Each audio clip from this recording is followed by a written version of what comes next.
se van a trabajar a la industria, van a tener que usar un HPLC, definitivamente.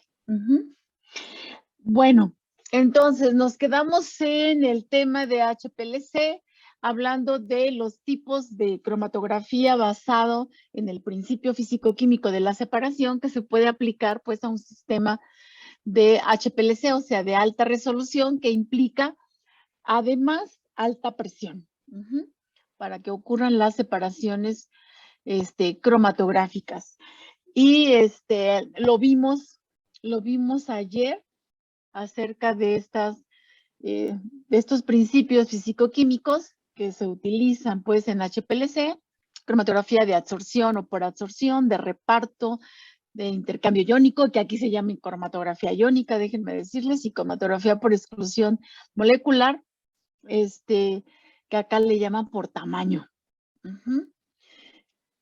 Estuvimos hablando así rápidamente de el tipo de cromatografía por absorción, por ejemplo, que se realiza la fase estacionaria en HPLC, prácticamente sílica y muy poco alúmina, si no es sílica y sílice, pues,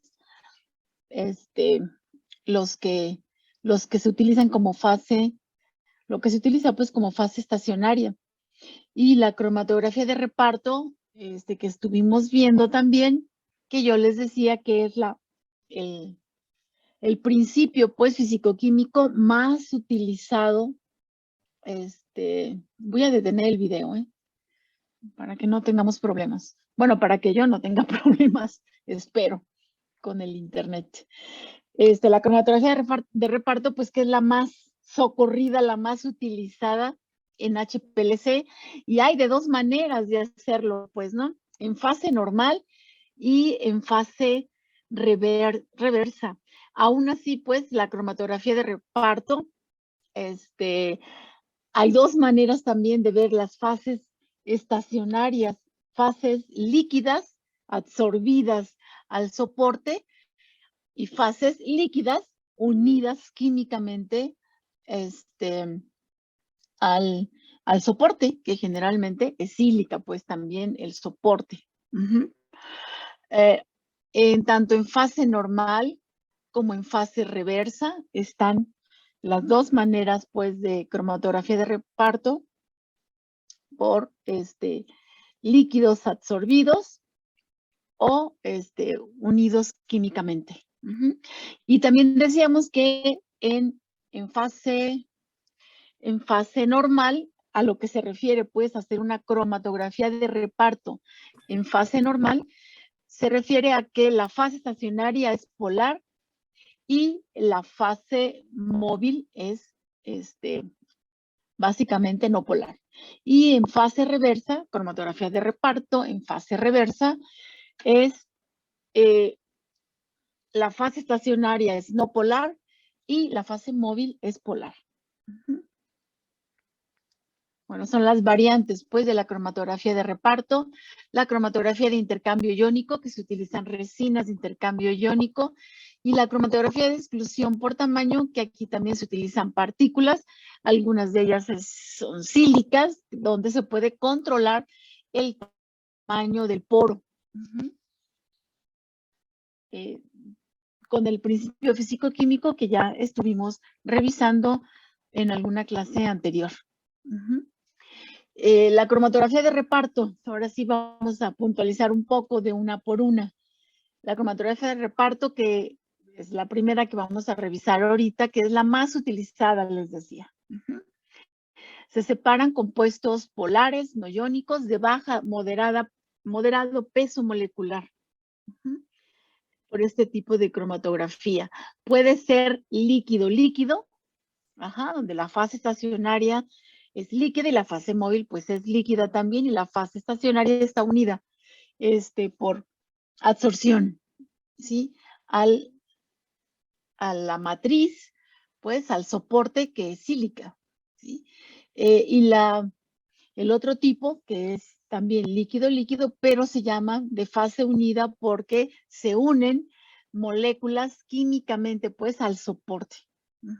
El soporte, les decía, pues es sílica que puede ser, que puedes tener poros, pues, ¿no? La sílica, vean, en forma de grupos silables, ajá, y de esa manera puede absorber la fase móvil o unirse químicamente.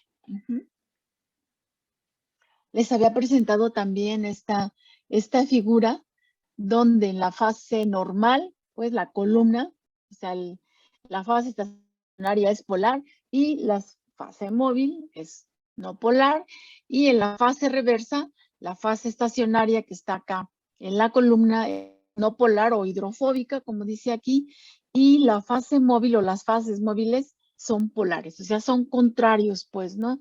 Trátese de una cromatografía de fase normal o de fase reversa.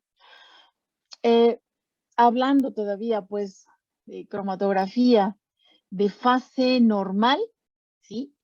La fase estacionaria es agua o tretilenglicol absorbido sobre sílica o en menor grado alúmina. Y la fase móvil, decíamos, es no polar. Los solventes, pues, las fases móviles no polares, generalmente cloroformo, enhexano, etiléter, ciclohexano también se utiliza. Y en la cromatografía de fase normal, pero que está unido químicamente al soporte, los rellenos, estas fases unidas son o aminas, o dioles, o dimetilaminopropilos, o ciano. Y vean las polaridades, ¿no? Los grupos amino, bueno, los aminos unidos a la HPL, digo, a la sílica en este tipo de cromatografía de HPLC en fase normal, las aminas son las más polares y los cianos son los menos polares, y hay de polaridad intermedia, pues, ¿no? Estos líquidos unidos químicamente al soporte. Como ejemplo de fase normal, si ustedes ven ahí en el fondo es una columna, y aquí es una partícula, vamos a decir, con grupos sílica, pues, que tiene grupos OHs, y si se están separando 3 moléculas, que son las que están representadas aquí en la columna, están las esferitas, es la columna con esferitas de sílica, pues, y hay 3 moléculas que están avanzando ahí en la columna a alta presión. ¿Alguien me puede decir, a ver, ahorita que llegó, ¿quién llegó? Carlos Alberto. Carlos Alberto.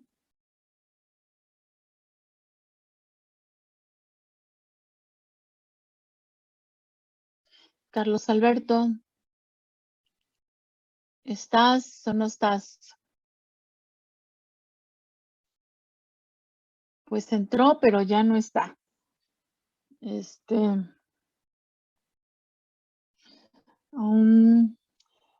más? Erandi. Erandi. Sí, profesora. Ajá. Oye, Erandi, mira, ahí está la columna, alcanzas a ver 3 tipos de moléculas diferentes ahí que yo las estoy señalando con la flechita. Ajá. Sí. ¿Sí las ves? Ajá. Bueno, fíjate, hay una verde, ¿sí? Y hay una así como que color ladrillo. Ajá. Y arriba están unas indicaciones sobre la polaridad de esas moléculas. Por ejemplo, la de color ladrillo café, pues, medio café rojizo, ¿es polar o no polar de acuerdo a esta escalita que está aquí? ¿Tú qué dirías? Molécula que está aquí en la columna, que está avanzando ahí en una columna de HPLC, ¿será polar o será no polar? Será no polar. Ajá, es una molécula no polar. ¿Y la verde que está acá, Esa será sería polar o no polar? Ajá, polar. sí. Entonces, este es polar y la café rojizo es no polar, y la azulita, pues, como de polaridad intermedia, ¿no? ¿Sí? En una cromatografía, Erandi, de fase normal, la fase estacionaria, que es sílica, ¿es polar o es no polar?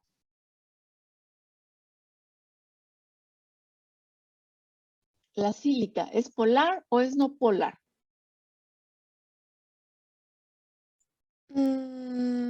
¿Esa sería polar? Ajá, sí. Ajá, la fase estacionaria, en una fase normal, la fase estacionaria es polar. Ujú. Supongamos, es sílica. Ajá. Y aquí están 3 moléculas. Suena lógico, fíjate que hacia la derecha, así como indica la flecha, hacia la derecha es la elusión. Ujú. Así van a ir eluyendo de la columna. Está bien que eluya primero la molécula, la café rojizo, que tú me dijiste que era no polar. Está bien que eluya primero la molécula no polar, donde la fase estacionaria es polar. ¿Es correcto?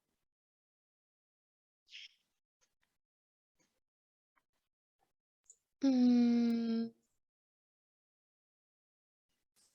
creo que sí. Sí, no titubees, sí. Ujú. Porque si la fase estacionaria es polar, va a interaccionar una molécula no polar con algo, con una molécula polar, pues no va a interaccionar y entonces va a eluir primero. Ajá, sí. Eso es lo que va a suceder. Y la molécula que es polar, la que está verde, la molécula verde, fíjate que a la hora de eluir va a ser la última que vaya a eluir. Ujú, ¿sí? Está bien que sea la que esté más retenida por la fase estacionaria, que es polar, Erandi. ¿Me puedes repetir lo último, por favor?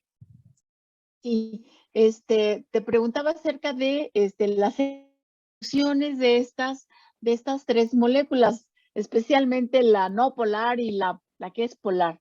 Y yo te preguntaba si era correcto que si la elusión es hacia la derecha, la molécula que va a eluir primero, según este esquema, es la molécula no polar, la molécula café rojizo. Ujú. Y la que se va a quedar como más retenida con un tiempo de retención mayor es la molécula polar. Ajá, ¿sí? Si estamos hablando de una cromatografía en HPLC de fase normal, en fase normal la fase estacionaria es polar. Es correcto entonces que la molécula que eluya al final sea la molécula polar y la que eluya primero sea la molécula no polar. Sí, es correcto. Sí, ajá, sí, es correcto. Entonces, moléculas polares se van a quedar asociadas, interaccionando pues con la fase estacionaria que es, que es polar. Y las moléculas no polares que se están separando no van a interaccionar pues con esa fase estacionaria, que es polar, y entonces eluyen primero. Ajá, sí. En una cromatografía de fase inversa, ¿sí? Como ya lo decíamos ahorita, la fase estacionaria es no polar. Ajá. Generalmente es un hidrocarburo de cadena, pues de diferente número de carbonos. Y la fase móvil es polar. Agua, metanol, acetonitrilo también pueden ser todas estas fases móviles que son polares, ¿sí? Y fíjense aquí hay ejemplo en relación al tiempo en que eluyen las moléculas de diferente polaridad y con diferente tipo de cromatografía, ya sea en fase normal o en fase inversa. Bueno, en fase normal, que ahorita lo vimos con Erandi. En fase, fíjense, vean acá abajo, ¿sí? Dice polaridades de los solutos. Hay 3 moléculas, A, B y C. De acuerdo a este esquemita, A mayor que B y B mayor, ah, bueno, A mayor que B y A y B mayor que C. Sí, es más, ahí está. Bueno, ¿cuál será la molécula más polar? A, B o C. de acuerdo al esquemita de ahí abajo, a las polaridades de los solutos. Va creciendo la polaridad, ¿eh? Eso es lo que se trata de representar. ¿Cuál será la molécula más polar? ¿A, B o C? ¿Alguien que quiera contestar? La A. No, fíjate que no.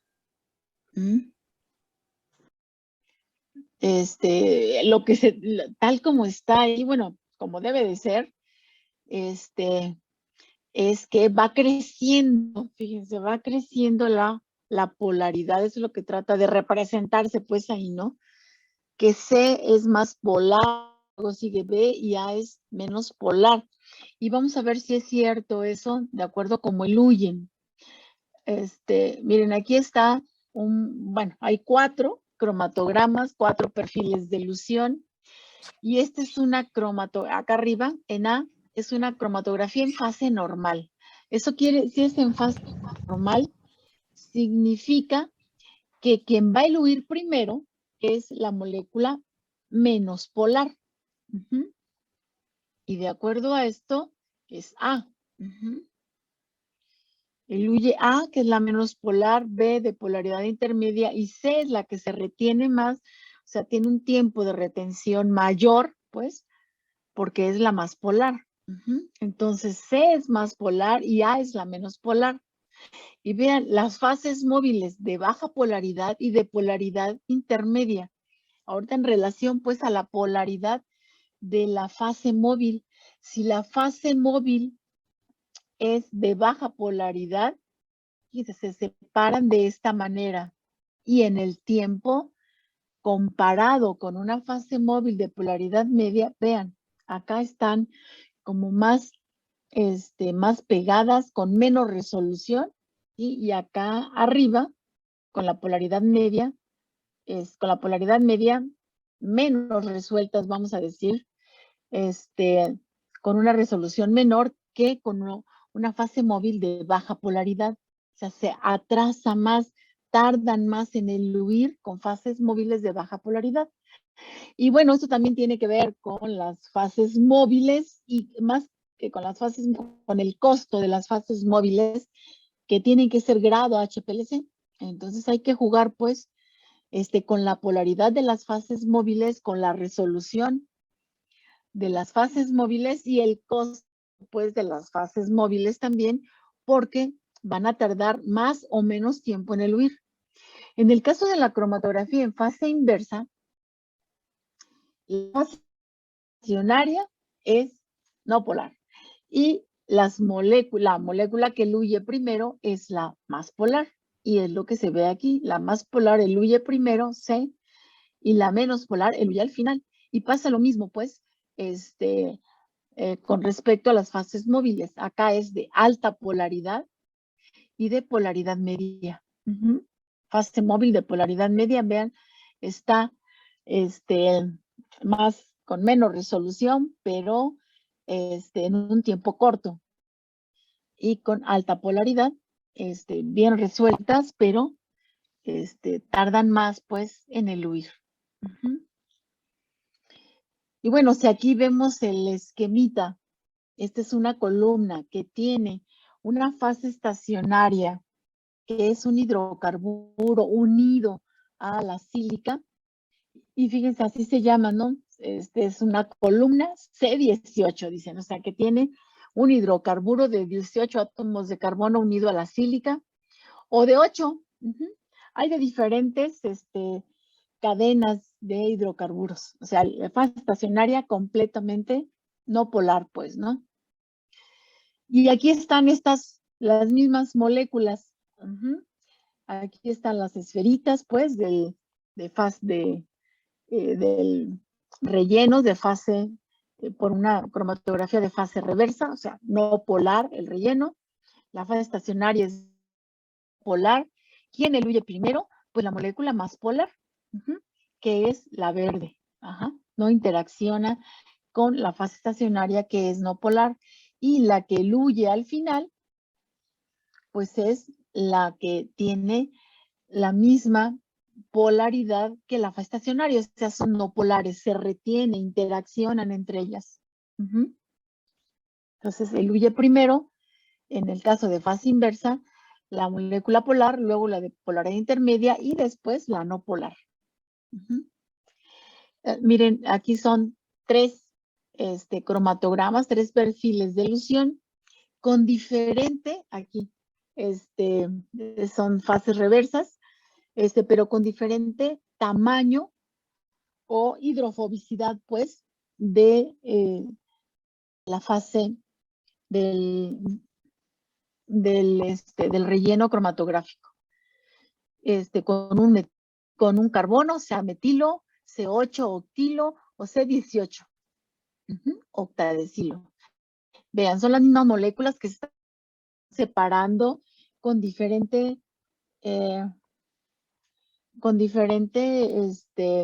hidrofobicidad de la fase estacionaria.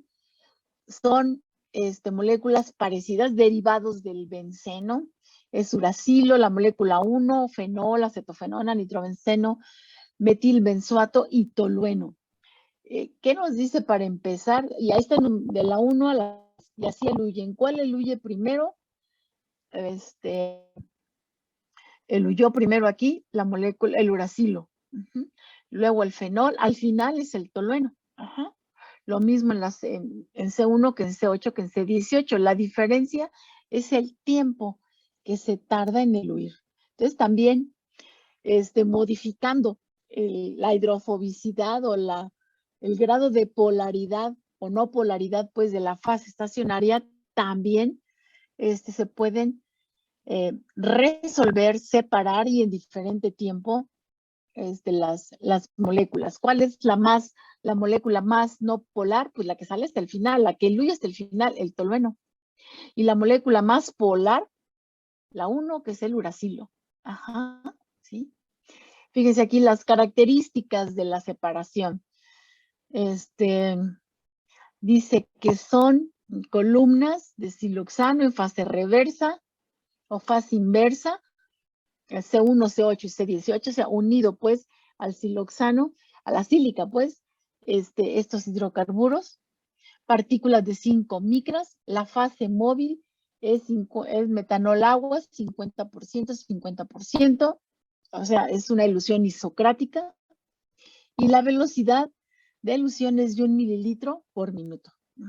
Siempre que uno hace las separaciones cromatográficas, tiene que dar todas las características de cómo se hicieron.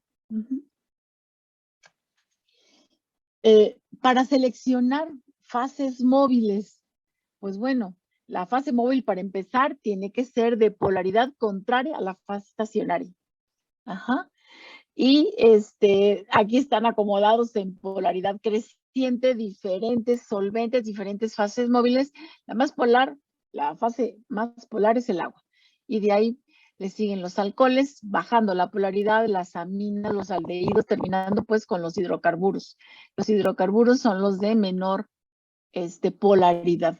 Entonces, de esa manera se manejan las diferentes fases móviles. Hay que saber conocer antes de hacer la cromatografía, pues hay que seleccionar la fase estacionaria, la fase móvil, ¿y basado en qué? Pues en los componentes de la muestra. Si son polares o si son no polares. Las aplicaciones de la cromatografía de reparto por HPLC, pues es muy grande. Vean, el campo de los fármacos, de la bioquímica, de la medicina, de los alimentos, de la industria química, de los contaminantes, hasta en química forense, están los ejemplos aquí. Fármacos para separar mezclas de antibióticos, analgésicos, esteroides, bioquímica, pues para separar aminoácidos, proteínas pequeñas, carbohidratos, lípidos, en productos de alimentos para identificar y separar edulcorantes, antioxidantes, aflatoxinas, aditivos en la industria química, compuestos aromáticos, tensoactivos, colorantes, contaminantes, ¿no? Pesticidas, herbicidas, fenoles, los PCB, perdón, fenilclorobencilos, En química forense, pues drogas, venenos, alcohol en sangre. En medicina clínica, ácidos biliares, metabolitos de fármacos y de drogas, extractos de orina, estrógenos. O sea, las aplicaciones de la cromatografía de reparto en HPLC es tremenda. Ahora, cromatografía de absorción. Esta es una cromatografía, será líquido sólido. La fase estacionaria será sílica principalmente, pero puede ser alúmina, y las fases móviles hay que seleccionarlas a partir de la fuerza del disolvente, que tiene que ver con la absorción, pues, por unidad de superficie que tiene, que va a ocurrir, pues, entre la fase estacionaria y la fase móvil, y en medio, pues, está la molécula a separar por absorción, ¿sí? Aplicaciones de la cromatografía de absorción o por absorción en HPLC, pues se puede utilizar para compuestos no polares con masas moleculares menores a 5000, compuestos o moléculas con solubilidad limitada en disolventes acuosos. Es complementario al reparto. Si no se puede separar de esa manera, inmediatamente se hace la absorción. Se pueden separar isómeros, eso es muy importante aquí en HPLC por absorción. Los isómeros D y L, por ejemplo, se pueden separar. Intercambio iónico, ¿sí? El principio, pues, aquí por HPLC también es el mismo que revisamos cuando vimos cromatografía por intercambio iónico. Son resinas de intercambio que tienen cargas, resinas catiónicas, resinas aniónicas, y van a separar moléculas de carga contraria. Exactamente el mismo principio que estuvimos viendo en cuando lo revisamos por la cromatografía por intercambio iónico, ¿no? Vean, los rellenos o las fases estacionarias son partículas esféricas porosas, formadas por poliestireno y divinilbenceno, entrecruzado, pues, el divinilbenceno. Se activan igual que cualquier resina, por sus grupos ácidos o por sus grupos básicos. Las fases móviles en general son reguladores, pero mezclados también con algunos solventes orgánicos. La cromatografía de exclusión molecular o por tamaño, pues, como decíamos también en su momento, separa moléculas, este tipo de cromatografía, por su tamaño. Y se puede hacer en un sistema de HPLC. Como dice aquí, las moléculas grandes no serán retenidas y van a eluir primero, y las moléculas pequeñas van a eluir después. ¿Cuáles son las fases estacionarias que se utilizan? Pues miren, es sílica, y también poliestireno entrecruzado con divinilbenceno, de tamaños de partícula y tamaños de poro controlado, y es para separar diferentes moléculas con diferentes tamaños. Y ahí están los límites de exclusión de pesos moleculares, como ya lo habíamos visto. Lo mismo es acá, pero ven acá, es sílica. En cromatografía normal, vamos a decir, en columnas pequeñas, que no están con presión alta, sílica no se utiliza. Pero aquí en HPLC sí se puede utilizar. Los nombres, bueno, los nombres comerciales de las columnas. Separadas aquí en esta tablita por el principio de la separación cromatográfica. O sea, son nombres comerciales, pues, de las columnas, y son las fases estacionarias acá en la última columna, ya sea por absorción, por partición, por intercambio iónico y exclusión. Vean, en absorción, la fase estacionaria puede ser octilsilano, sílica y alúmina. si la separación es por partición, bueno, y ni les digo los nombres comerciales, vean, están todos en inglés, ¿eh? Bueno, y también las fases estacionarias, ¿no? Pero por partición, octadesilcilano, o sea, estas son de fase inversa, esos son C18, pero también hay fase normal como alquilaminas. Por intercambio iónico, ven, o son resinas de intercambio catiónico y iónico débiles y fuertes. De exclusión, la fase estacionaria puede ser de poliestireno, de vinilbenceno, de agarosa, de cloruro de polivinilo, hasta de vidrio también. Y hay más, más materiales, más fases estacionarias. Estas son las más comunes. Y esas son las que compramos, pues, ¿no?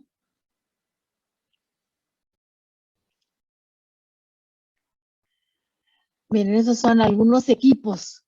Recuerdan que esos eran módulos, espero que recuerden. Bueno, los diferentes módulos que forman el equipo de HPLC, estos son dos modelos diferentes de la marca Agilent. Miren, aquí se alcanza a ver la fase móvil y ahí están los diferentes módulos y todo. Bueno, acá arriba no está la computadora, pero todo tiene que estar manejado por un software. Miren, aquí se ven claramente todos los módulos que forman al HPLC de la marca Thermo, de Perkin-Elmer. Estos dos modelos son diferentes, uno es más viejito, otro es más nuevo, pero vean, son módulos también. Ni siquiera se ven las columnas. Recuerdan que son columnas de acero, de acero inoxidable generalmente. Pues bueno, aquí ni siquiera se ven, ahí están metidas, ¿no? En el equipo. De Beckman, miren, les presento lo de Beckman porque acá en el laboratorio de métodos se tiene un equipo más viejito que pero es Beckman. Ahí está la computadora. Bueno, tiene, fíjense, hasta un sistema para recolectar las fracciones, que luego no tienen otros, ¿no? Pero acá está lo básico aquí, se abre la puertita y ahí está la columna. Y bueno, por ahí están el sistema de bombas también. Bueno, ejemplos, pues, de diferentes marcas de cromatógrafos de líquidos de alta resolución. Carísimos, yo les decía ayer, 1,500,000, 2 millones, los más sencillos. Miren, ejemplos de separaciones cromatográficas. Aquí hay dos perfiles de elusión. Aquí hay 1, 2, 3, 4 moléculas separadas, ¿sí? En el perfil de elusión del lado izquierdo, la molécula 1 es vitamina C, la 2 es sacarina, la 3 es cafeína y la 4 es benzoato de sodio. ¿Dónde se están separando estas? Dice aplicaciones, características de la cromatografía en fase enlazada. O sea, es fase enlazada o fase unida, pues químicamente, ¿no? En la parte A, que es lo que acabo de mencionarles, los nombres son aditivos en bebidas de refrescos, se pueden separar, pues, por HPLC, y este cromatograma provino de una columna de 4.6 por 250 milímetros, o sea, 4.6 de diámetro interno la columna y 25 centímetros de largo, empacada con relleno de fase enlazada polar, de nitrilo, fase unida, pues, con nitrilo. El disolvente, o sea, la fase móvil en modo isocrático, que fue ácido acético al 6%, agua 94%. El caudal, que es la velocidad de flujo, 1 mililitro por minuto. En la parte B tenemos metilparatión, paratión, tritión, ronel. Bueno, ¿qué son estos? Son insecticidas. De separación de insecticidas a organofosforados, ¿sí? Aquí la columna fue de 4.5 por 250 milímetros, empacadas con partículas de 5 micras, con fase enlazada C8, o sea, es una columna de fase reversa, pues, en un gradiente, la fase móvil fue un gradiente de metanol 67%, agua 33% inicial, y llegó hasta metanol 80%, agua 20%. Fue subiendo pues el metanol y disminuyendo el agua, y todo eso se controla en el equipo de HPLC. La velocidad de flujo, 2.000 litros por minuto. Y como dice aquí, en ambos casos, el sistema de detección fue ultravioleta, a 254 nanómetros. Un detector de luz ultravioleta para detectar estas moléculas.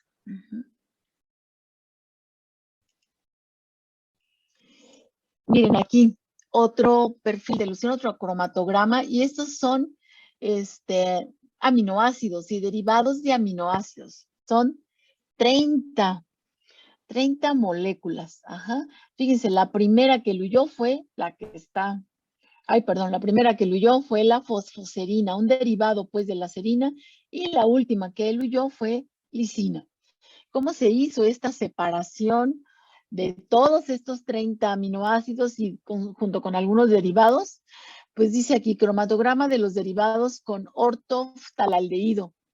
Bueno, el ortoftaldehído es una molécula que se utiliza para que reaccione con los grupos amino de los aminoácidos y los hace fluorescentes.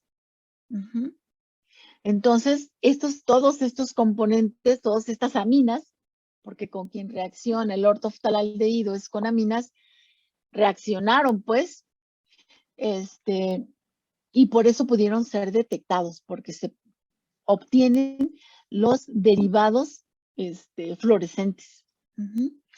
Este es un cromatograma, dice, de los derivados con ortoftaldehído de 30 aminoácidos de interés fisiológico.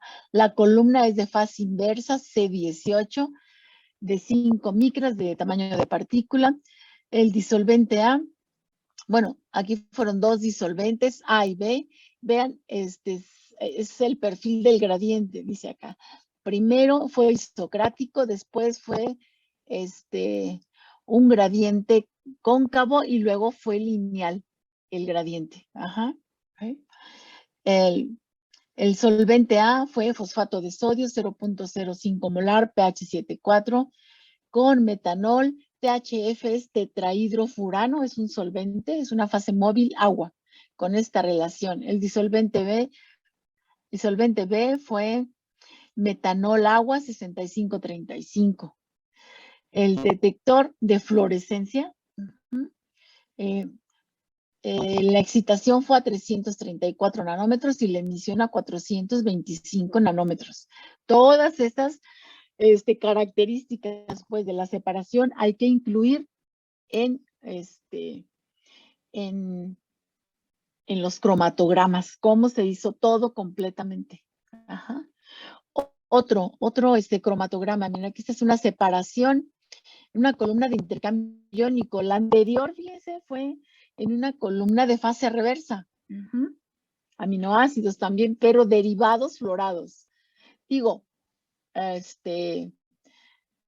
no fluorados, que reaccionaron con ortoftaldehído. A este tipo de reacciones para formar derivados que puedan ser detectados de las moléculas que están separando, se llama derivatización. Se derivatizan las moléculas para poder ser detectadas de mejor manera o con mayor sensibilidad. La fluorescencia, recuerden que detecta 1000 veces más moléculas que la absorbancia en la región aún del ultravioleta y del visible. Pero las fluorescentes son detectadas con mucho mayor sensibilidad, 1000 veces. Son los métodos fluorescentes más sensibles y por lo tanto así detectados también, ¿no? Aquí fue aminoácidos, tal cual, no fueron derivatizados. La columna fue de intercambio iónico, El relleno fue un intercambiador catiónico con tamaño de partícula de 8 micras, la presión 2700 psis. Y bueno, es la información que tenemos. Ven aquí el primer aminoácido que eluyó fue el ácido aspartico. Si es un intercambiador catiónico, ¿qué carga tiene el intercambiador? Le voy a preguntar a Brian. ¿Llegó Brian Granada? Muchachos, ¿está Brian? Brian Granada.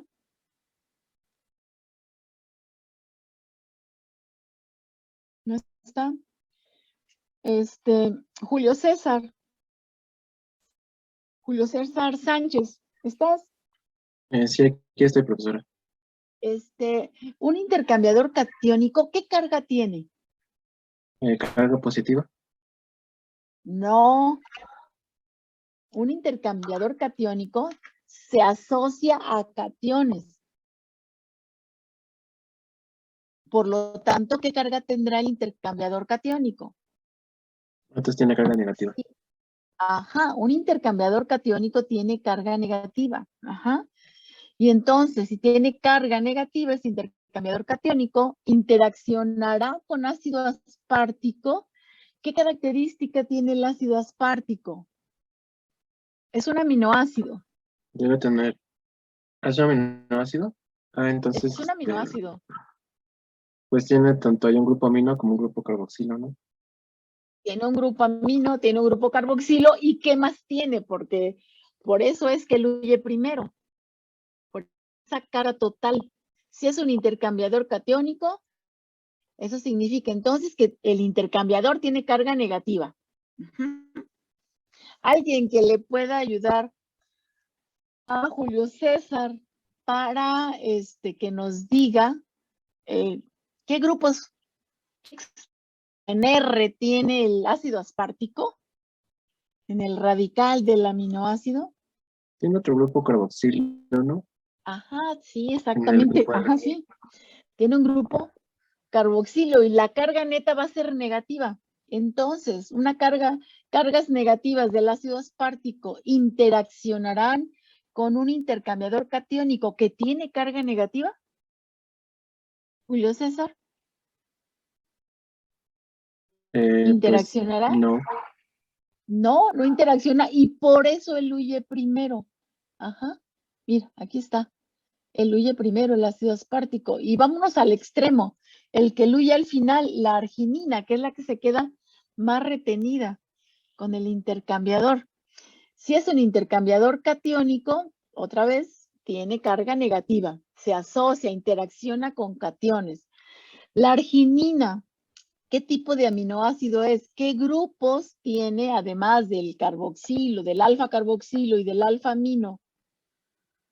¿Qué grupo tiene? Otro grupo amino, ¿no? No es un grupo amino.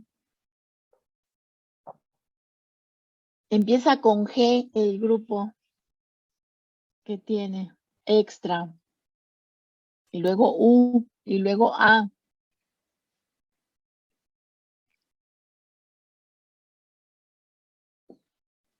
Guanidino. La arginina tiene un grupo guanidino con carga positiva, ¿eh? ¿Sí? Y entonces interaccionará esa carga positiva de la arginina con el intercambiador catiónico que tiene carga negativa. Claro que sí. La lisina, miren que también es de los últimos que eluye. Ajá. La lisina tiene un grupo alfa amino y un grupo alfa carboxilo. ¿Y qué tiene en R? La lisina, ahora sí. ¿Qué tiene? Hace ratito lo dijeron.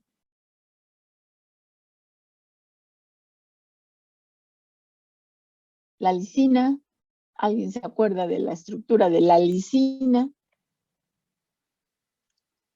Esa sí ¿No? tiene un grupo amino.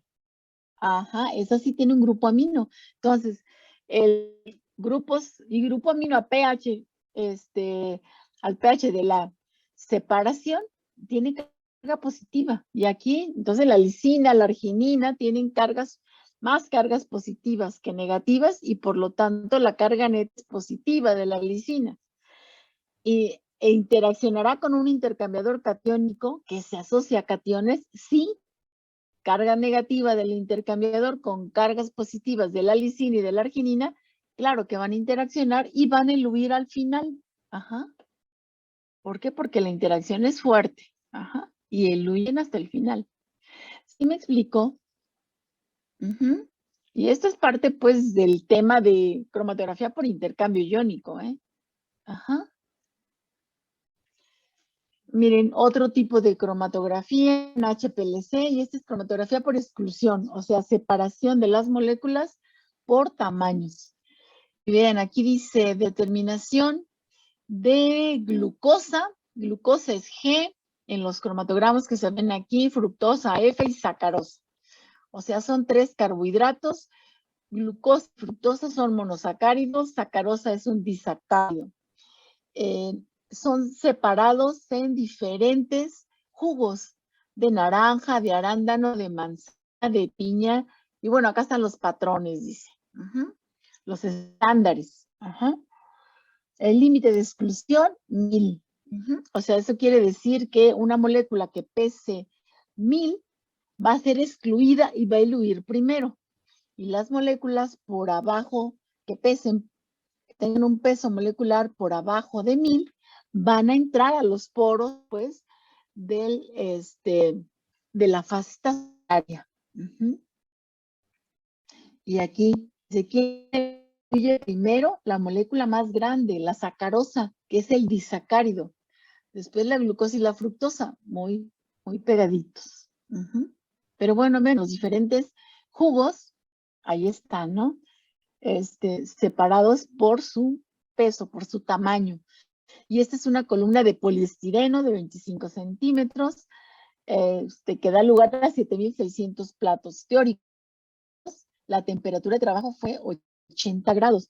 El HPLC también puede hacerse, yo les decía la clase pasada, a temperatura controlada, no muy helada. Pero sí, puede tener su camisa ahí, pues, de temperatura controlada. Y esta fue hecha a 80 grados. Aplicaciones en análisis de alimentos en general, esto es en general, el HPLC, o sea, los sistemas de HPLC, trátese del principio físico-químico de los 4 que se pueden hacer por HPLC. Pues detección y cuantificación de sacarina, benzoatos, cafeína y aspartame en refrescos. ¿Cómo se puede cuantificar? ¿Cómo creen que se pueda cuantificar en HPLC? Reina Guadalupe. Sí, profesora. Reina, ¿cómo crees que se pueda cuantificar, Podemos utilizar un estándar y a eso otorgarle pues determinadas unidades. Entonces, cuando tenemos la detección en unidades de estos compuestos, podemos compararlos con el estándar, hacer nuestra relación y determinar el valor. Ustedes, Reina, hicieron una práctica, ¿no? Bueno, revisaron una práctica de HPLC, ¿no? Con el profesor, fue con el profesor Víctor, ¿no? Sí. Ahí se cuantificó, ¿verdad? Se cuantificó cafeína. En esa práctica se cuantificó cafeína en refrescos de cola. Sí, profesora. ¿Cómo se cuantificó? ¿Se utilizó un estándar? Sí, se utilizó un estándar de cafeína de 10 miligramos en 100 mililitros. Entonces se utilizan estándares de concentración conocida. ¿Qué más? ¿Con qué relacionaron? Porque aquí no es absorbancia. En eso que ustedes hicieron, en esa separación, cuantificación de café en el laboratorio, no determinaron absorbancia. ¿O sí determinaron absorbancia? ¿O fluorescencia? Eso es parte del detector, pues, ¿no? Se supone que era en absorbancia, pero al final los resultados nos los dio nada más como unidades. ¿Pero unidades de qué? Creo que sí era de absorbancia, profesora, porque sí nada más decía o sea, la tabla que hicimos el ejercicio nada más estaba con, como ahí ¿Unidades? abajo la curva. Ándale, lo que se determina es el área bajo la curva. Ajá. El área bajo la curva de ese pico. Pero depende del aparato, del software que se tenga. Puede ser, porque son áreas completas, ¿eh? Son áreas bajo la curva. Luego son píxeles, ¿eh? Que se determina, porque son números muy grandes.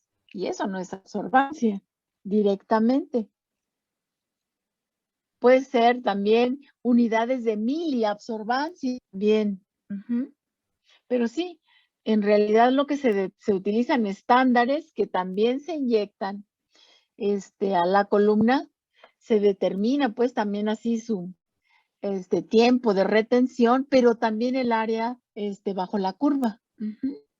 Y el área bajo la curva es, y como con el software que se tiene, se pueden determinar rápidamente por diferentes metodologías.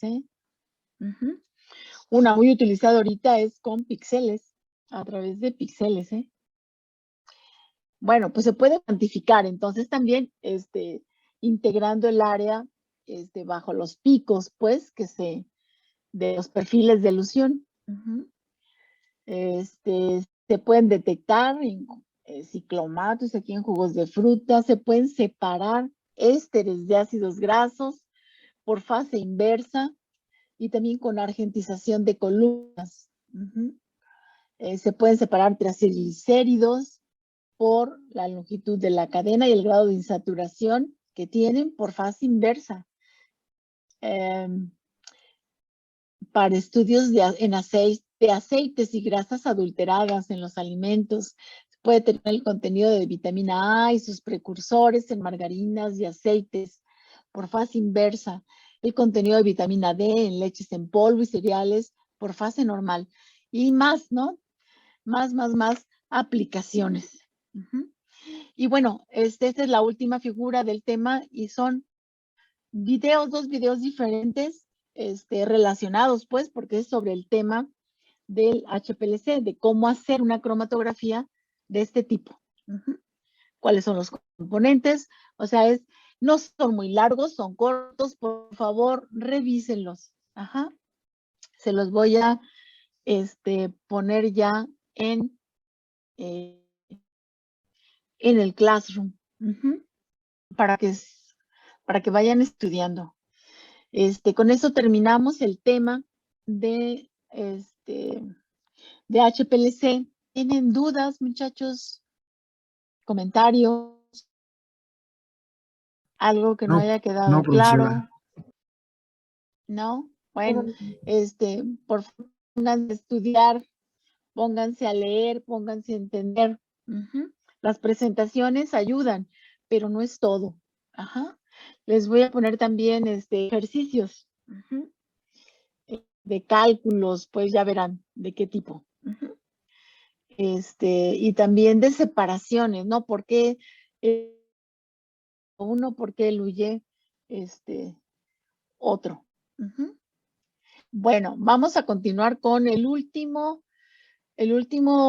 tema asociado a cromatografía, que es cromatografía de gases. Fíjense, la cromatografía de gases pues está dentro de nuestra clasificación. ¿A qué llamamos cromatografía de gases? Es aquel tipo de cromatografía donde la fase móvil es un gas. Ajá. Y la fase estacionaria puede ser un líquido o puede ser un sólido. Si la cromatografía de gases es gas líquido, o sea, gas fase móvil, fase estacionaria, líquido, será una cromatografía de distribución o de reparto, como lo vimos hace ratito para HPLC. Si es una cromatografía gas sólido, o sea, donde la fase estacionaria es un sólido, será adsorción. Entonces, en este tipo de cromatografía de gases, la fase móvil es un gas. Y entonces esto se hace en un equipo especializado, pues, ¿no? Para que con todo sellado además. Ajá, ¿sí? Entonces, la fase móvil es un gas. ¿Qué gas? Fíjense, tanques que se están a un lado del equipo, por un lado del cromatógrafo de gases, o puede estar alejado también, ¿no? Muchas veces se recomienda alejar los tanques de las fases móviles del cromatógrafo por los riesgos, pues, ¿no? De manejar gases. Y entonces están hasta fuera del lugar, hasta en otro piso pueden estar del edificio, pues, los tanques de gas. Los que más se utilizan, las fases móviles, pues, que más se utilizan son helio, hidrógeno, nitrógeno y argón. Y las muestras que uno se introducen en la corriente del gas acarreador. Entonces, primero está corriendo el gas acarreador en todo el sistema y ahí se introduce la muestra. Las muestras deben de ser con una característica muy especial para este tipo de cromatografía. Tienen que ser gases o, en la mayor parte de las veces, son líquidos, son muestras líquidas, pero que son fácilmente volátiles, que a temperaturas bajas, pues, se volatilizan, que tienen, pues, puntos de ebullición bajos. El puerto donde se inyecta la muestra líquida está caliente y las muestras ahí en el sistema de inyección, en el inyector, pues, se evaporan con rapidez porque tienen su punto de ebullición bajo. Se volatilizan fácilmente, pues.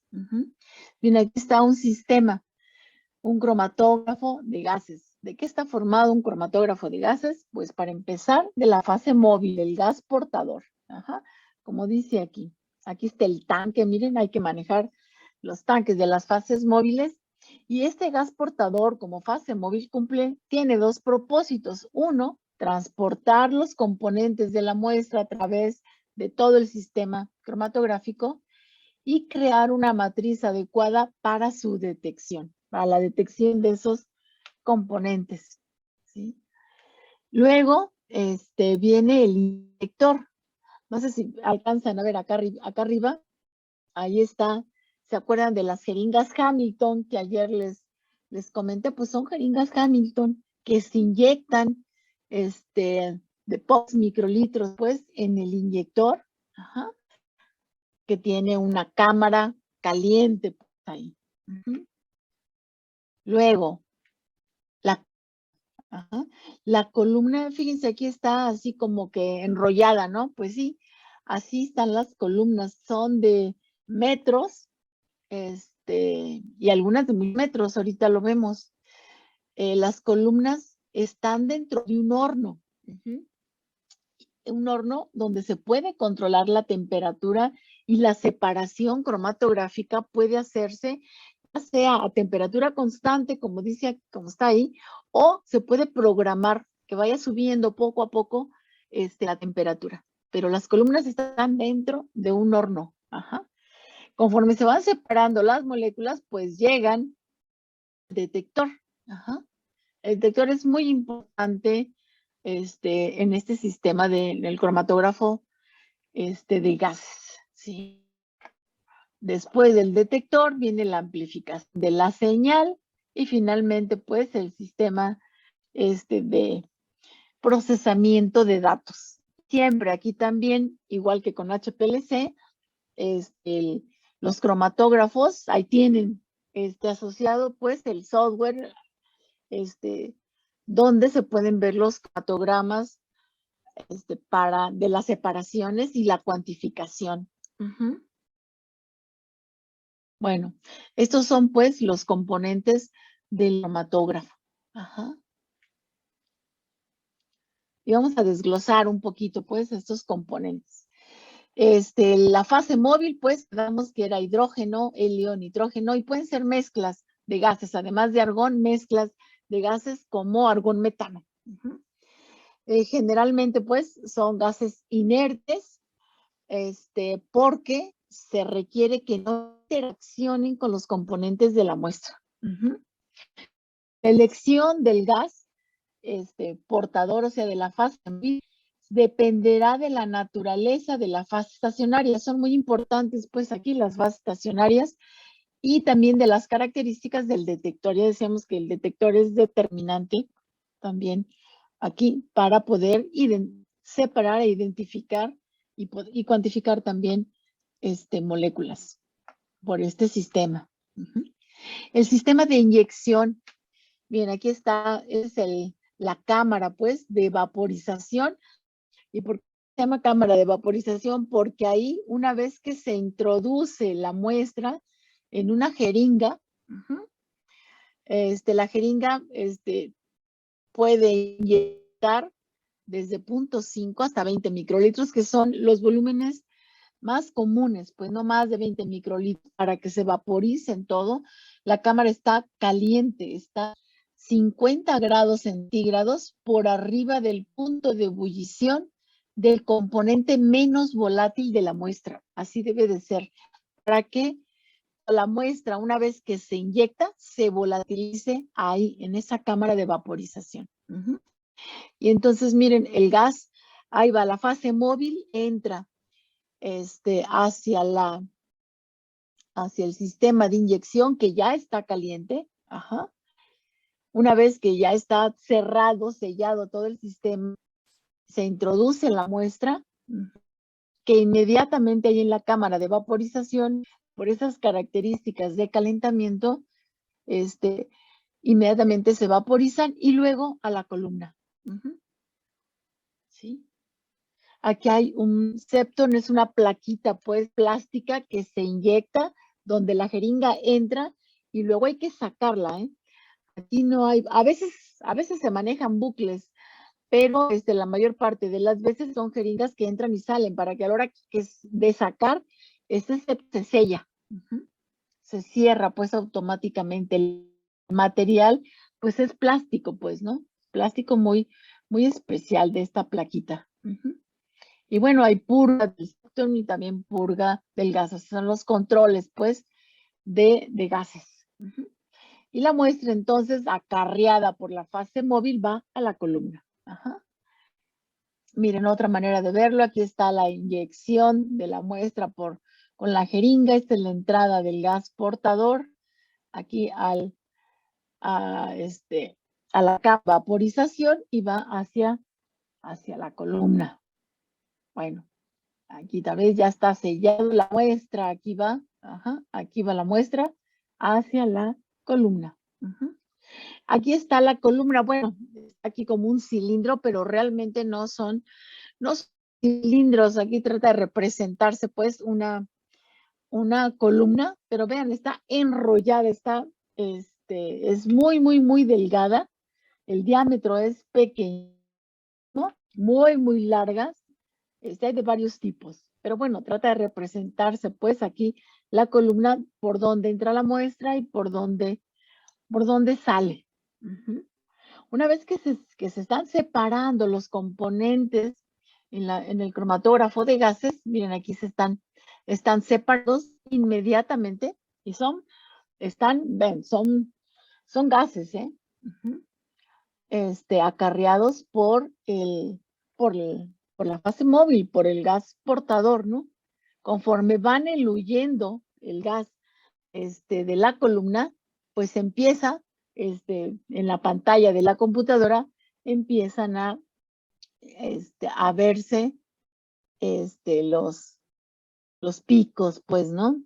El cromatograma, conforme van saliendo. Miren, aquí ya salieron 2 y falta el tercero. Ahí están ya los tres componentes eluyeron. Y ahí está el cromatograma que se obtiene. Ahí están los picos, que se pueden integrar las áreas bajo la curva para poder cuantificar a estas moléculas separadas. Miren, estos hay dos tipos de columnas en general. Las columnas convencionales, que son como estas que están aquí, aún así están enrolladas, así como si fuera, al final quedan como U's, ¿sí? Son de diferente tamaño, de diferente longitud, pues, ¿no? De diferente material también. Ahorita vemos, y están las columnas capilares. Vean, pero delgadísimas. Muy, muy, muy delgadas y de muchos metros. Esas son las columnas que entran, pues, ahí al sistema en el cromatógrafo, pues, ¿no? Entonces, tenemos dos tipos de columnas convencionales que son de mayor diámetro, vamos a decir, y columnas capilares con un diámetro de la columna extremadamente pequeño. ¿De qué números estamos hablando en cuanto a diámetros y longitud? Bueno, las columnas convencionales, fíjense que las columnas convencionales también se les llaman columnas rellenas o columnas empacadas o empaquetadas. Son de 1 a 4 milímetros de diámetro más o menos y hasta de 6 metros de largo pueden ser. Entonces se les llama columnas convencionales o columnas rellenas o columnas empacadas o empaquetadas. Y están las otras, las columnas capilares que están muy, muy, muy enrolladas. Son de 1 milímetro, de 0.2 a 1 milímetro de diámetro. Y hasta de 100 metros, de 10 a 100 metros de largo. Por eso están así como enrolladas, pues, ¿no? También las columnas capilares se les llama columnas tubulares, ¿sí? Y columnas capilares abiertas, así se llaman también, ¿eh? O sea, tienen todos estos nombres. Las columnas convencionales también son columnas rellenas, columnas empacadas, y las columnas capilares son columnas abiertas y también se llaman columnas tubulares.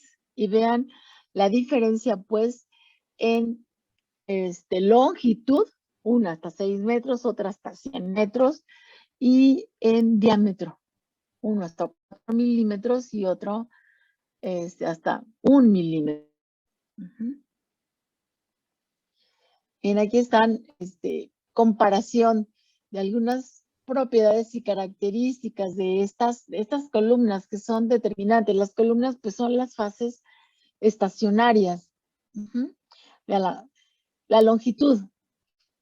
Bueno, los 3 primeros tipos de columnas son columnas capilares. La última es columna convencional o columna rellena, pues, ¿no? Las columnas convencionales o rellenas pueden ser de el material, pues, de que están hechas. Puede ser, como dice acá abajo, pueden ser de vidrio o de metal. Y si son de teflón, también pueden ser, pero si son de metal, pueden ser de acero inoxidable, de aluminio, de cobre.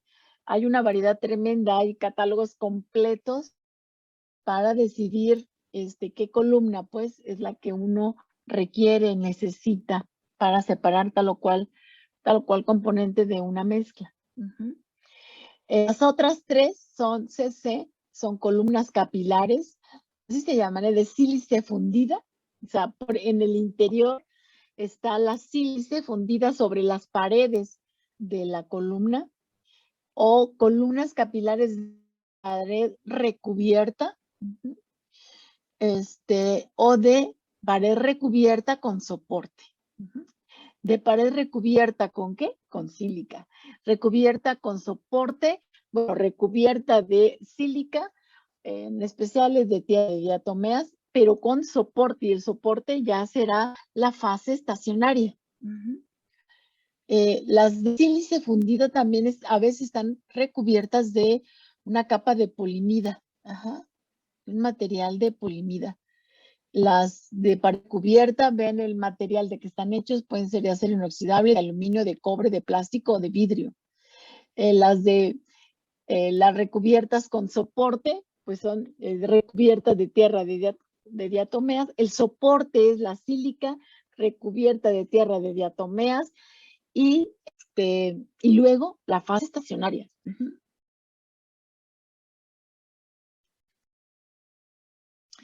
Bien, aquí se trata de representar la diferencia, pues, entre columnas capilares de pared recubierta y columnas capilares recubiertas con soporte.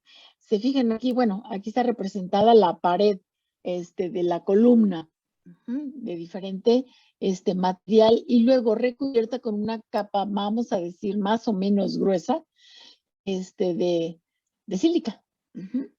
En el caso de las recubiertas con soporte, es la pared recubierta con tierra de diatomeas, ajá, pero es más delgada, y luego recubierta, bueno, con la fase estacionaria. Ujú. Miren, esta es una fotografía de la tierra de tomeas para que vean que es porosa, o sea, es sílica. Son algas fosilizadas, pero es sílica, pues, porosa. Ajá. O sea, para tener una gran cantidad una gran superficie de contacto.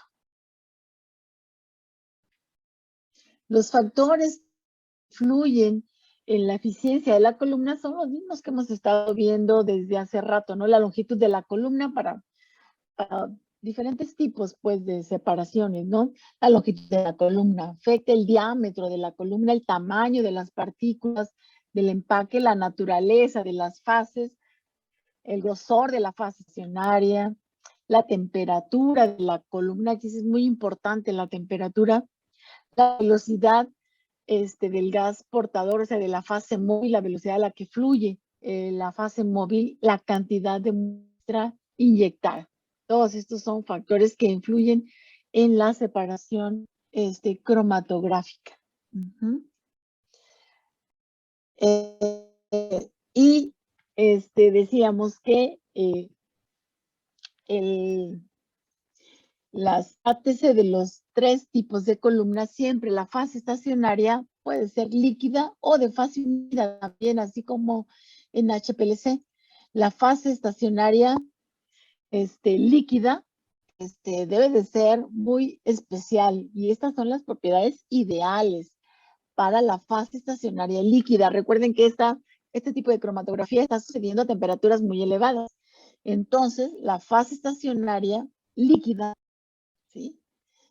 Debe de ser de baja volatilidad, ajá, que no se evapore, pues, ¿no?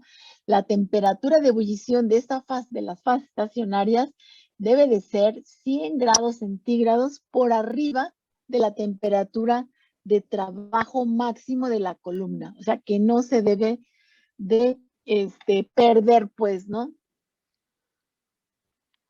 Esa fase estacionaria no se debe de evaporar, ¿sí?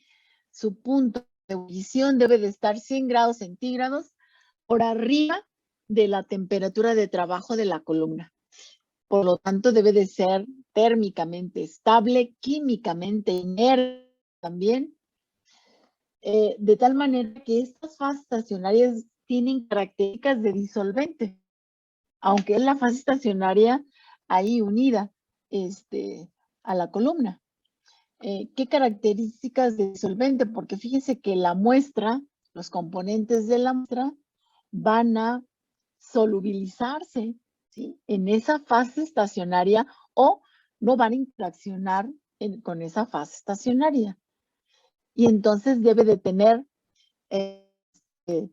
características, pues, de solubilidad como disolvente, pues, estas fases estacionarias que son líquidas. Uh-huh. Estas fases estacionarias pueden ser polidimetilsiloxano o puede ser polietilenglicol. Uh-huh. Este polietilenglicol está unido, pues, a la tierra de diatomeas o a la sílica. Uh-huh. Y también polidimetilsiloxanos, y aquí está la representación, pues, de un polidimetilsiloxano. Uh-huh.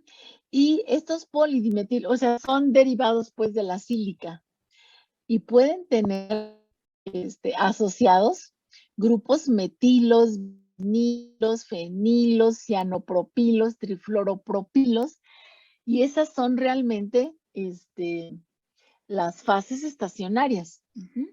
O el polietilenglicol, o estos derivados asociados a la sílica, metilos, vinilos, fenilos, y cada uno de ellos de diferente polaridad. Uh-huh. Miren, aquí está una tablita, ajá, con siloxanos, polisiloxanos con 100% de metilos, o 5% de fenilo, de 6% de cianopropilfenil, 20% de fenilo, 35% de fenilo, cianopropilfenil, 14%, 50%, mira, aquí está trifluoropropil, polietilenglicol, hasta 100% de cianopropil. Bueno, ¿por qué están en ese orden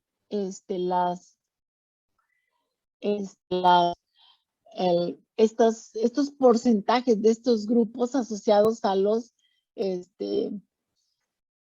los siloxanos? Porque tienen, esto da el grado de polaridad, estas fases unidas pues le dan el grado de polaridad a la fase estacionaria. La fase estacionaria más polar pues será un 100% de ese siloxano que tenga cianopropilo. Entonces, estos son cromatografías cromatografías de gases separados por cromatografía por el tipo de distribución.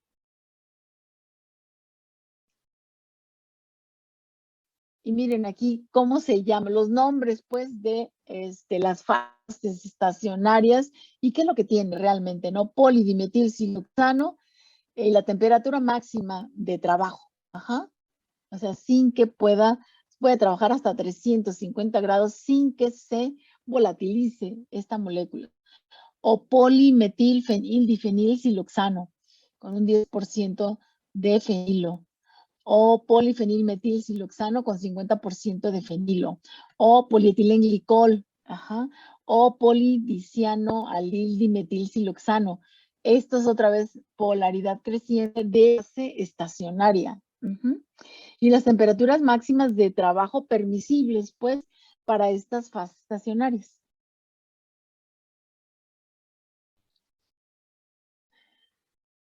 Recopilando, pues, toda esta información, la columna está dentro de un horno, puede estar a temperatura constante y luego podemos tener de temperatura también, Las columnas varían de tamaño y del material de empaque. El material de la columna puede ser de vidrio, de cobre, de acero inoxidable. Las columnas pueden tener una forma de U para las columnas convencionales o de espiral para las columnas capilares. El material soporte generalmente es tierra de diatomeas o puede ser ladrillo refractario también. El sólido, esta tierra de diatomeas o la sílica o el ladrillo, es el soporte para la fase estacionaria, que es un líquido. El líquido debe de ser estable, esta fase estacionaria debe ser estable y no volátil a la temperatura de la columna. Ejemplos de separaciones. Miren, aquí estos son diferentes cromatogramas. Dice aquí, cromatogramas característicos obtenidos con columnas capilares recubiertas con Na. Esta está recubierta, o sea, la fase estacionaria finalmente es polidimetilsiloxano, Na. Y esta es separación de alcoholes, diferentes alcoholes. En B, la fase estacionaria es 5% de fenilmetildimetilsiloxano. Son separaciones de alcaloides. En C, separaciones de esteroides con 50% de fenilmetildimetilsiloxano. En D, separación de compuestos aromáticos clorados con 50% de trifluoropropildimetilsiloxano, que es la fase estacionaria. En E es separación de alcoholes en sangre con polietilenglicol, fase estacionaria en cromatografía de gases. Y en F es la separación de componentes del aceite de colza, que es un aceite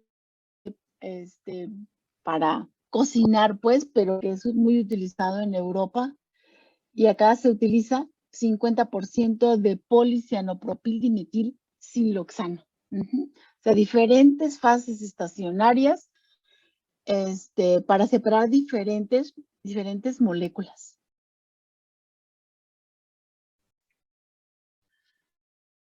Y la temperatura.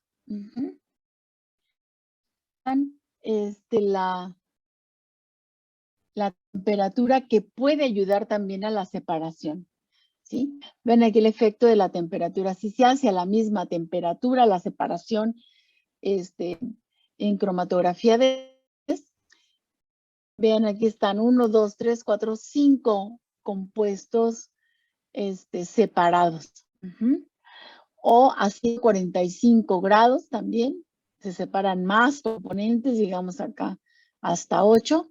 O si se programa la temperatura que suba pues de manera gradual desde 30 hasta 180, vean qué bonita está la separación y de 9 componentes, o sea, la misma muestra, pero a diferentes temperaturas. Pues claro que yo lo que haría es una cromatografía de gases con temperatura programada desde tal temperatura de ahí en adelante. La temperatura, como dice aquí también, ¿no? La temperatura óptima de la columna depende del punto de ebullición de la muestra y del grado de separación que uno quiera. Los tiempos de elución razonables pueden 30 minutos, desde 2 minutos hasta 30 minutos, manejando pues la temperatura para la elución, para la resolución. Los sistemas de detección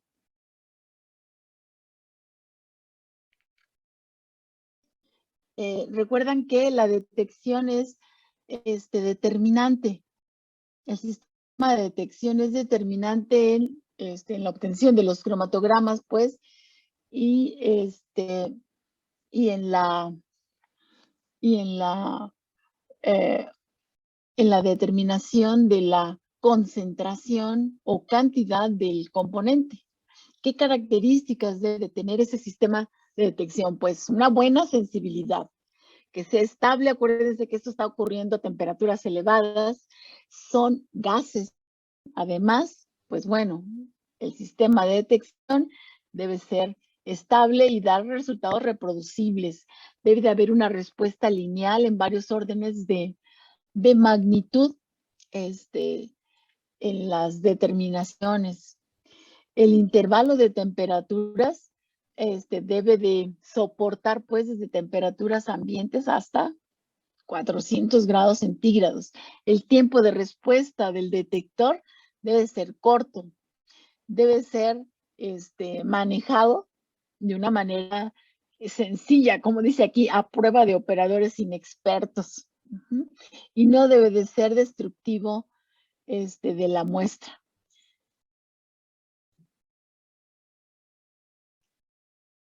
¿Qué sistemas de detección se tienen? Miren, este es el más común, el más utilizado también. Se llama detector de ionización de llama, FID, detector de ionización de llama. Miren, este detector de ionización de llama, miren acá, el gas portador va hacia el detector ¿de dónde viene? De la columna. ¿Sí? Viene de la columna, va hacia el detector. El detector tiene entradas de aire y de hidrógeno para que se forme una flama. Acá hay con una chispa en presencia de estos dos componentes. Se enciende la llama. Hay un gas que se suplementa también. Y este es un electrodo colector ¿de qué? Colector de electrones que llevan la señal hacia el amplificador. Miren, aquí está ya aquí está ya la llama. Ya está lista la llama. El gas portador lleva, o sea, la fase móvil lleva la muestra gaseosa. Y la señal finalmente amplificada, pues da lugar a los fotogramas. ¿Sí? ¿Cómo es que lo que sucede en este tipo de detector? Pues bueno, las moléculas se oxidan en presencia de la flama, se forman, se ionizan, se liberan electrones, se liberan cationes de las moléculas, y en presencia del gas que se suplementa también, se generan más electrones. Esos electrones son los que son captados pues por el electrodo colector, y ese es el que da la señal. O sea, es generación de electrones porque se quema, se empieza a quemar la muestra por la flama que se genera por la combinación del aire y del hidrógeno, para dar pues finalmente los cromatogramas. Este, les digo, es el más utilizado, asociado pues a moléculas orgánicas. Se genera pues por la corriente de electrones, se genera una corriente de 10 a la menos 12 amperes. La sensibilidad es alta, 10 a la menos 13 gramos por segundo, porque esto es, la muestra va corriendo y va corriendo, pues no son gases. Bueno, este es el de ionización de flama. Otro detector que se llama de conductividad térmica. Este fue de los primeros que hubo. El más utilizado, les digo, es el anterior, el de ionización de flama. Pero este también fue de los primeros y se sigue utilizando. Y aquí, ¿qué es lo que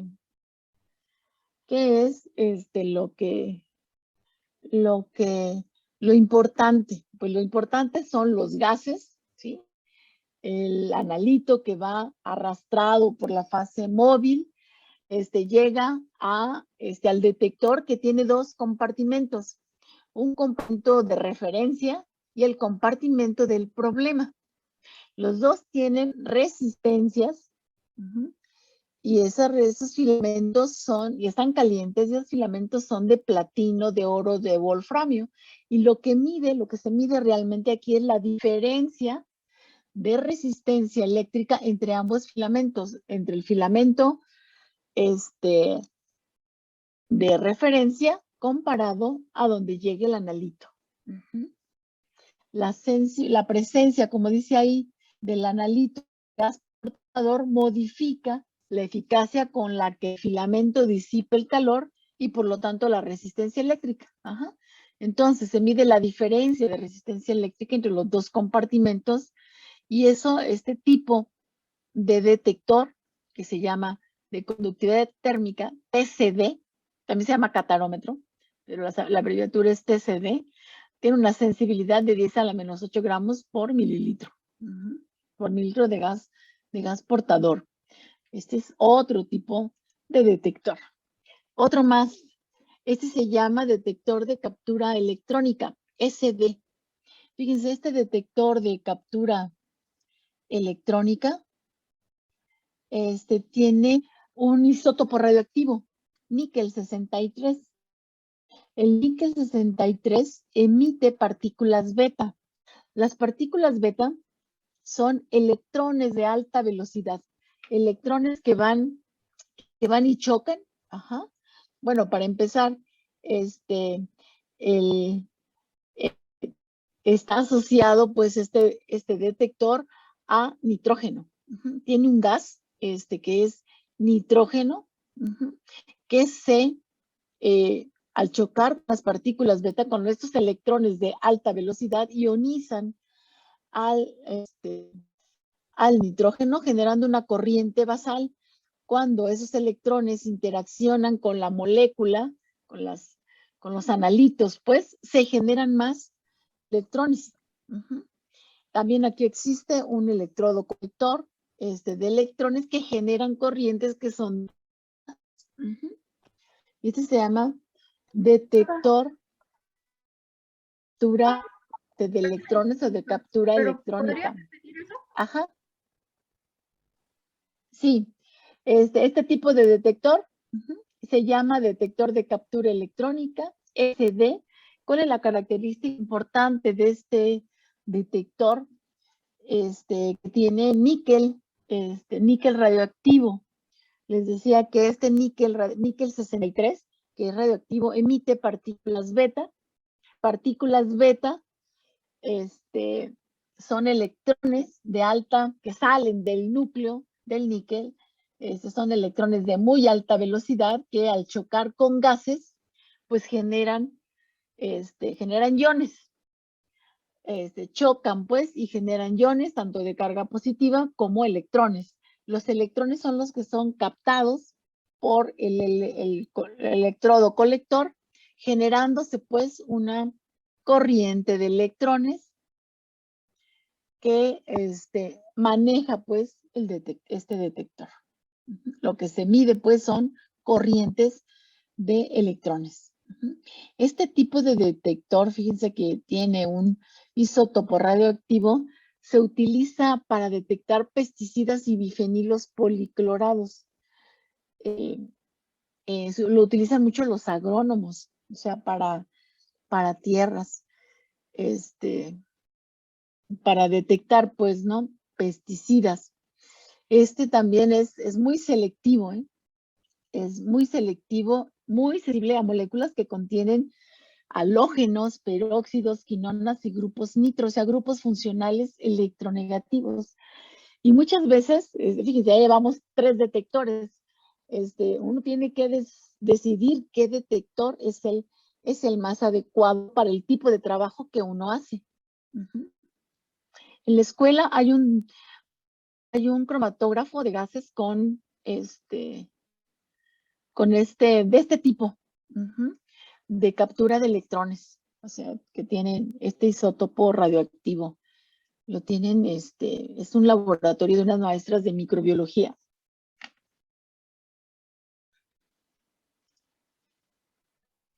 Otro detector, se llama detector termoiónico específico para fósforo y nitrógeno. O sea, es específico para fósforo y nitrógeno.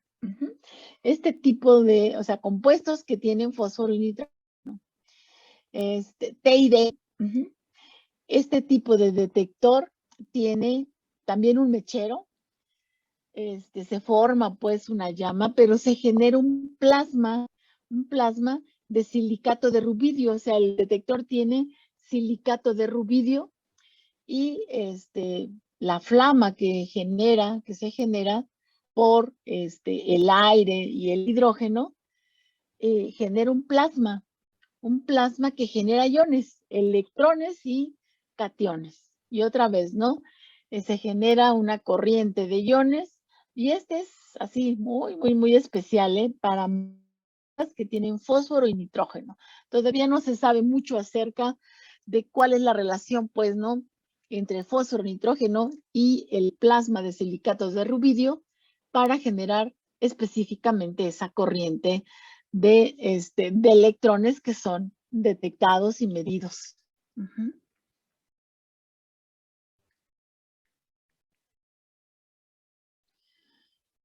Haciendo un recuento aquí de los detectores, pues miren, está el clarómetro, TCD, para la mayoría de los compuestos.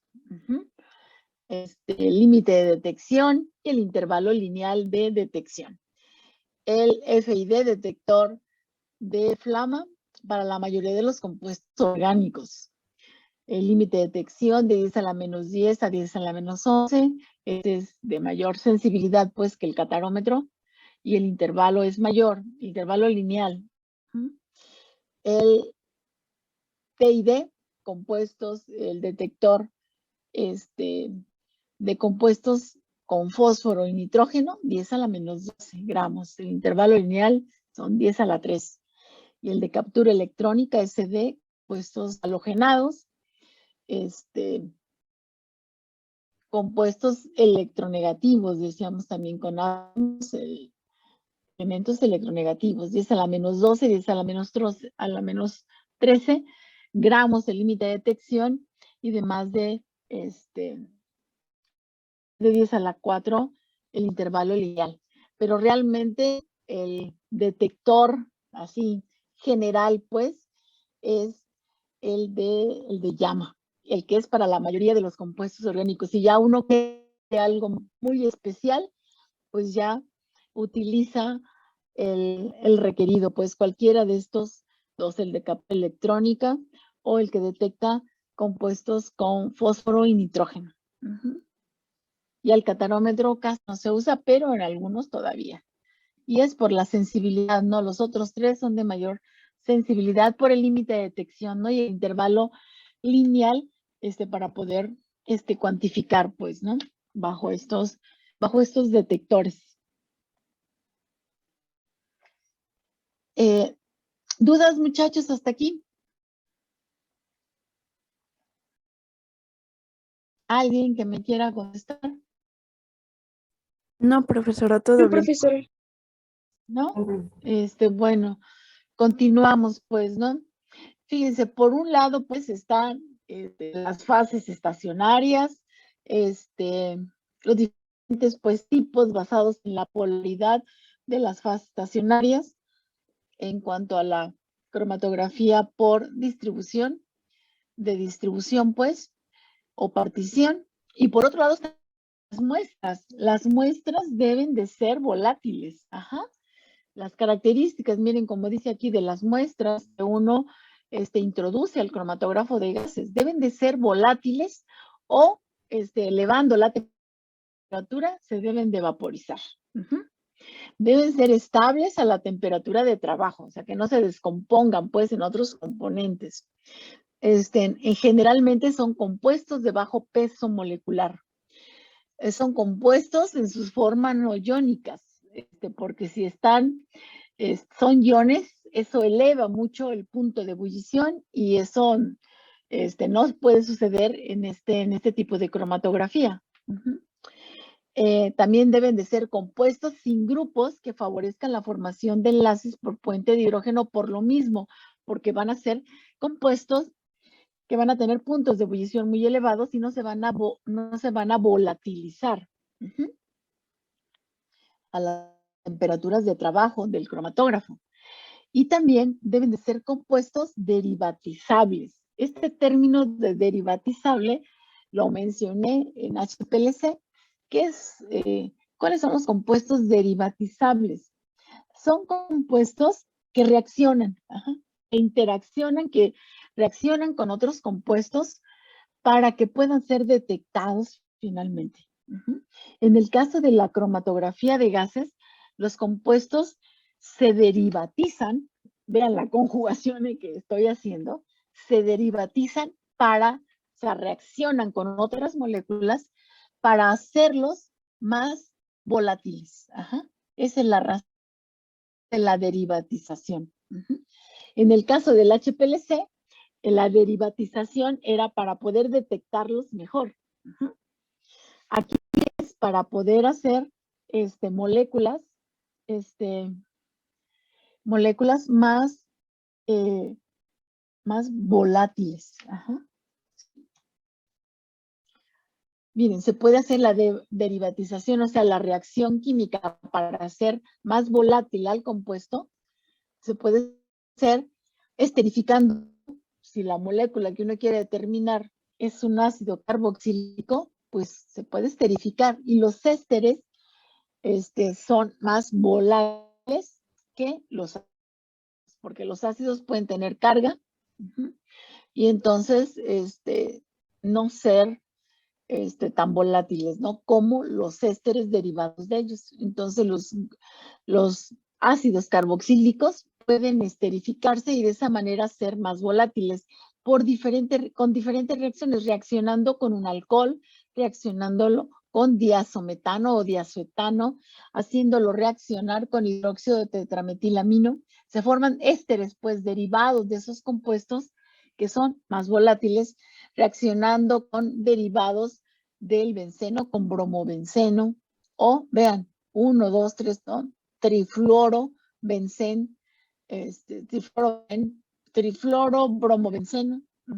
También se forman derivados, son ésteres, de diferente tipo para volatilizar. Entonces, se puede ver derivatización de ácidos carboxílicos por esterificación para hacer más volátiles las moléculas que uno quiere determinar. O se pueden asilar con anhidridos de diferente tipo, alcoholes, aminas, derivados de acilos, ¿sí?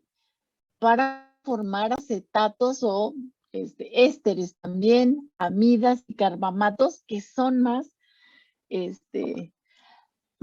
volátiles que los alcoholes, que las aminas. Uh-huh. Se pueden alquilar también las moléculas para hacerlas más volátiles. La derivatización puede ser por sililación, y la sililación es utilizar un derivado del ácido silícico como BCA, que es bis-trimetilacetamida. Uh-huh. Se utiliza para formar derivados, para formar éteres. Uh-huh. Los alcoholes pueden derivatizarse por sililación con BSA, con bis-trimetilsililacetamida, y formar un derivado, un éter derivado que es más volátil. Y acá hay otros compuestos sililados, o sea que tienen ácido silícico, sílica, sílice, que funcionan pues para formar derivados sililéter, que son más volátiles que sus sales de olivar. ¿En qué se aplica? ¿En qué se aplica? Pues, vean, polidilsiloxano, con temperatura máxima de 350 grados, vean los nombres comerciales, se puede usar no polar para separar hidrocarburos, drogas, esteroides, derivados más polares para separar ésteres metílicos de ácidos grasos, alcaloides, compuestos halogenados, esteroides, glicoles, pesticidas todavía polares, aceites esenciales, ácidos libres, éteres, alcoholes, glicoles, con polietilenglicol. Miren, con una fase estacionaria basada en polietilenglicol se pueden separar ácidos grasos insaturados. Vean que en la cromatografía de gases, los contaminantes en alimentos, ácidos grasos de diferente tipos, saturados, insaturados, D y L, se pueden identificar acá y cuantificar también. O sea, los usos son tremendos, ¿no? Aquí hay más, ¿no? Perfil metabólico de medicamentos en muestras biológicas, determinación de etanol en formulaciones farmacéuticas, determinación de enantiómeros, también por aquí se puede hacer. Ácidos grasos, decíamos, en aceites y de diferente tipo, ¿no? De diferente saturación, saturados, insaturados, de diferente número de cadena, pues, ¿no? De carbonos. Pueden hacer análisis toxicológicos, también determinación de alcohol en sangre, también acá. Uh-huh. Determinación de disolventes residuales e impurezas, que son volátiles las impurezas. Determinación de productos de degradación durante procesos de fabricación en la industria química, pues, ¿no? Bueno, todo lo que vimos antes era en relación a cromatografía de gases, gas líquido. Uh-huh. La fase estacionaria es un líquido. Bueno, aquí vean la limitación, los usos, pues, para cromatografía de gas sólidos, o sea, de absorción, donde la fase estacionaria es un sólido, ¿sí? Se utiliza para la absorción de sustancias gaseosas en superficies sólidas. Aquí directamente, pues, la molécula es un gas, ajá, que se absorbe en la fase estacionaria. Se utiliza para separar componentes del aire, como sulfuro de hidrógeno, disulfuro de carbono, óxidos de nitrógeno, monóxido de carbono, dióxido de carbono, gases nobles. La cromatografía de gases se utiliza para separar los componentes del aire. Se utilizan columnas tanto convencionales, o sea, empacadas, pues, o columnas capilares también, ¿no? Y aquí los adsorbentes más utilizados, o sea, las fases sólidas, las fases estacionarias más utilizadas son estireno polimerizado con divinilbenceno y silicatos también, o sales, silicatos de aluminio.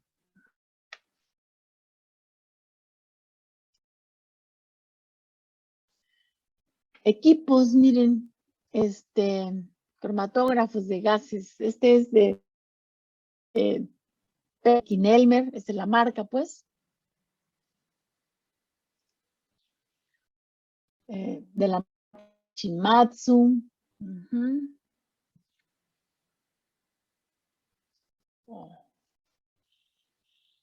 Agilent.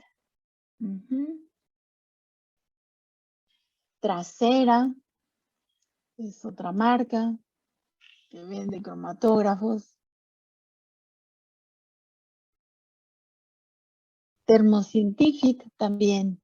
¿No? O sea, son equipos más o menos, estos son de los modelos más nuevos, pues, de estas marcas. Son caros también. Fíjense que aquí no están, aquí no se presentan las fases,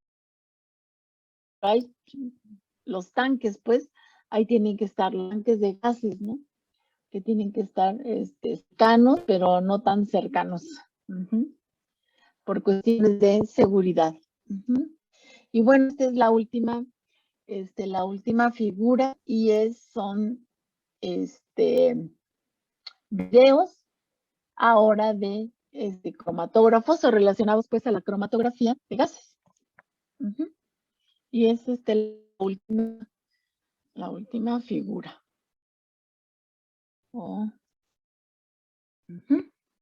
Sí. Comentarios, muchachos, dudas sobre ahora este sistema pues de hacer cromatografía, que es cromatografía de gas.